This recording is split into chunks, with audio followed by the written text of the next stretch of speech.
சுழன்று மேற்பின்னது உலகு, அதனால் உழந்தும் உழவே தலை. வணக்கம். இன்றைக்கு பார்க்க போகிறோம் குருவித்தலை பாகல் என்று சொல்லப்படுற காட்டில் வளரக்கூடிய ஒரு இயற்கையான பாகல்காய். சரியா? அதாவது காட்டு பாகல் என்று சொல்லலாம். ரைட். இப்போ அந்த பாகல் இந்த இதில் உங்களுக்கு தெரியுது பாருங்கள். இந்த இருக்குது இந்த கொடி, இது ஒரு பாகல் கொடி. சரியா? இதில் தெரியுது. ரைட். இதில் அந்த காய் இப்படி தூக்கி பார்த்தா தான் தெரியும். மற்றபடி கொஞ்சம் இது படர்ந்திருக்கிற ஒரு முள்ளு செடி ஒன்றில் இந்த இருக்குது காய். சரியா? இப்போ நான் இந்த காயை நான் ஆஞ்சிட்டு போகத்தான் போகிறேன்.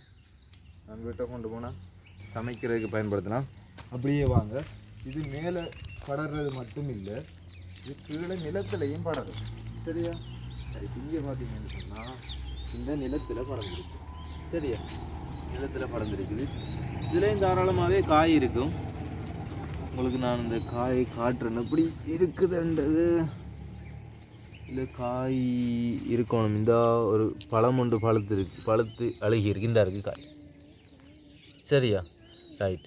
அப்போ இந்த பாகலை பொறுத்தவரையில் இது வளமையாகவே ஒரு கார்த்திகை மார்கழி மாதங்களில் காய்க்க தொடங்கி தை மாசி பங்குனி மாதம் வரைக்கும் எங்களுக்கு கிடைக்கக்கூடிய மாதிரி இருக்கும். ஒரு இயற்கையான இது பார்த்தீங்கன்னா பழைய வீடு உண்டு. அப்போ இதுக்குள்ளே எல்லா இடமும் வளர்ந்துருக்கும். சரி, இது நிலத்தில் படர்ந்துருக்கு.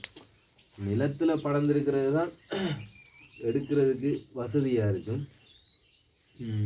சரி, இந்த பாகல்காயை பொறுத்தவரையில் சரி இதை பாருங்க வடிவா.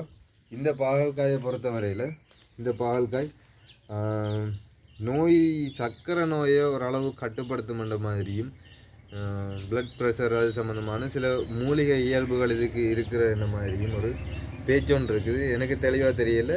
நீங்கள் இந்த குருவித்தலை பாகல் என்றது அல்லது காட்டுப்பாகல் என்றது தேடி பார்த்தீங்கன்னு சொன்னால் உங்களுக்கு அந்த தகவல்கள் தெரியக்கூடிய மாதிரி இருக்கும். வீடியோவை பார்த்ததுக்கு நன்றி. வணக்கம்.